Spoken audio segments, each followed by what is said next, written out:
కాంగ్రెస్ పార్టీలో ఉన్న గొప్ప విషయం ఏంటంటే అతిపెద్ద జాతీయ పార్టీ కాబట్టి ప్రతి ఒక్కరు కూడా చాలామంది సీనియర్ నాయకులు ఉంటారు. ప్రతి ఒక్కరు కూడా తనకు తానుగా లీడర్గా ప్రూవ్ చేసుకున్న పార్టీ కాబట్టి చాలా అలా అనుకుంటే రేవంత్ రెడ్డి గారు మొదటి సంవత్సరమే ఉంటారు, 1 ఇయర్ అవుతుందో లేదో కష్టం, నెక్స్ట్ మారిపోతారు, 2 ఏళ్ళే ఉంటారు, 2 ఏళ్ళ తర్వాత భట్టి గారు ముఖ్యమంత్రి అవుతారు, రకరకాల విమర్శలు. తర్వాత ఆయన ఎవరు వివేక్ గారు సోదరుడు కానీ వాళ్ళు వీళ్ళు అవుతారని రకరకాలుగా అవుతుంది. నిన్న కూడా ఆయన సోదరుడు వివేక్ గారు సోదరుడికి వచ్చిన కామెంట్ ఏంటంటే నిజంగా నాకు మంత్రి పదవి ఇవ్వకపోతే నేనే ముఖ్యమంత్రిని అవుతానంటే ఏదో కామెంట్ చేశారు. ఇలాంటి రకరకాలుగా కాంగ్రెస్లో వచ్చే సొంత పార్టీలోనే వచ్చే విమర్శల నేపథ్యంలో మేబీ ఈ ప్రధాన ఒక పత్రిక ఈ విధంగా రేవంత్ రెడ్డి గారి గురించి కొన్ని కామెంట్స్ అయితే చేసింది. ఏది ఏమైనా రేవంత్ రెడ్డి ముఖ్యమంత్రిగా ఉన్నప్పుడు రేవంత్ రెడ్డి గారి ప్రభుత్వం అంటారు, రేవంత్ రెడ్డి గారి యొక్క మంత్రివర్గం అనే అంటారు. ఇప్పుడు కేంద్రంలో మోదీ ప్రభుత్వం, మోదీ గారి మంత్రివర్గం ఎలాగైతే వ్యాఖ్యానిస్తారు, ఇక్కడ కూడా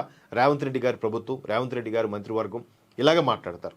సో అయితే ఈయన అన్ని భుజాలకు వేసుకొని ఏదైతే క్యాన్వాసింగ్ టైంలో కూడా భారీగా అన్ని సభలకు హాజరై చేశారు,